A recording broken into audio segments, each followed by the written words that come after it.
I'm 220 feet in the air, and I have somebody trying to get my attention. I keep yelling at him. I say, if you get any closer, that's it.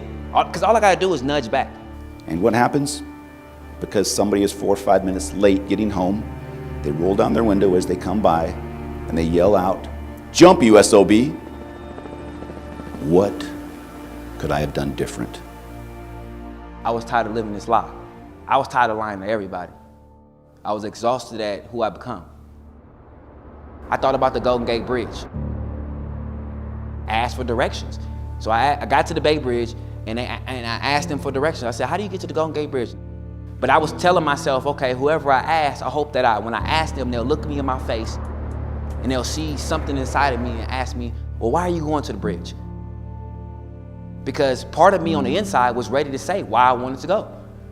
I mean, I was really looking for a reason to continue to live. I couldn't find anything.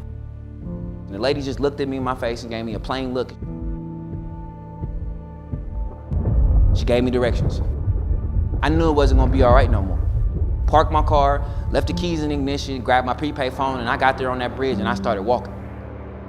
I looked over the railing, saw there was nothing that was going to stop me. I saw there was nothing in water.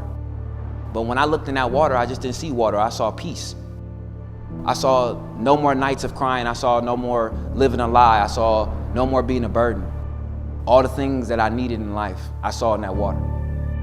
I took a couple steps back, and in the moment as I'm heading towards the railing and about to jump over, I hear a voice. Hey, is everything all right? And in that moment, it was enough of a distraction to where I grabbed the railing and turned myself on this cord. I'm 220 feet in the air, and I have somebody trying to get my attention.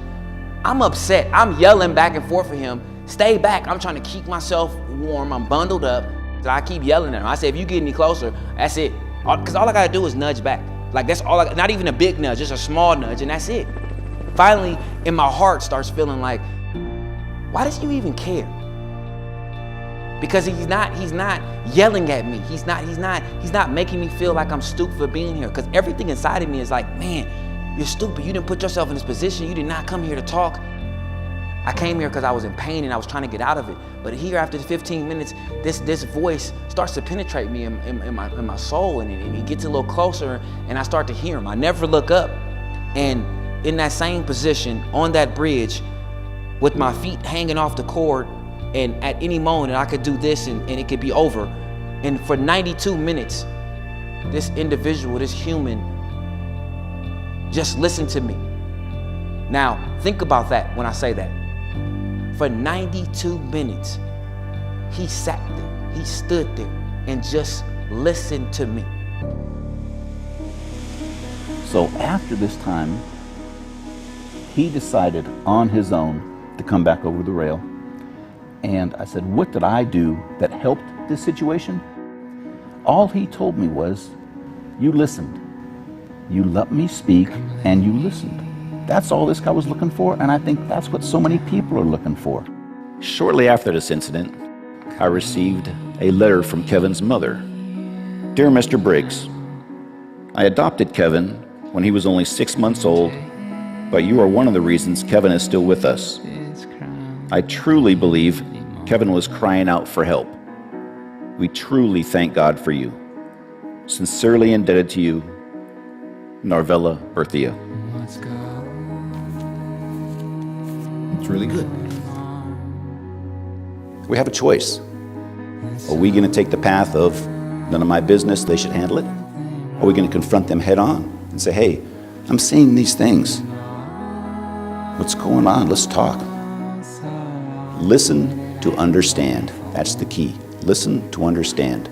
Kevin Briggs is known as the guardian of the Golden Gate Bridge. He spent more than 2 decades talking people down from committing suicide. I want them to know that there is hope, and we want to help. We want to know about it. Don't feel that you're alone in this. Briggs talked roughly 200 people out of suicide. We don't have to be doctors, psychiatrists, and all that. We can do this right here, right now, to be able to have that courageous conversation with someone. I just focus on going this way. I don't worry about going back.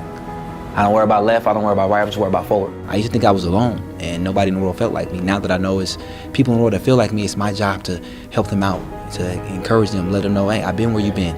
the darkest point that you ever thought you could ever be in. I came out of it. You can come out of it too. I can't honestly believe that with almost 8 billion people on this planet, that people still feel alone. And that's why we all got to come together. 2 ears and 1 heart. That's what saved my life, and that's what all of us in this room possess. Challenge yourself today and in the future to look out for each other. The moment people feel heard, they get healed. The moment. But they have to be heard. Listening can save people's lives. And we all can do it.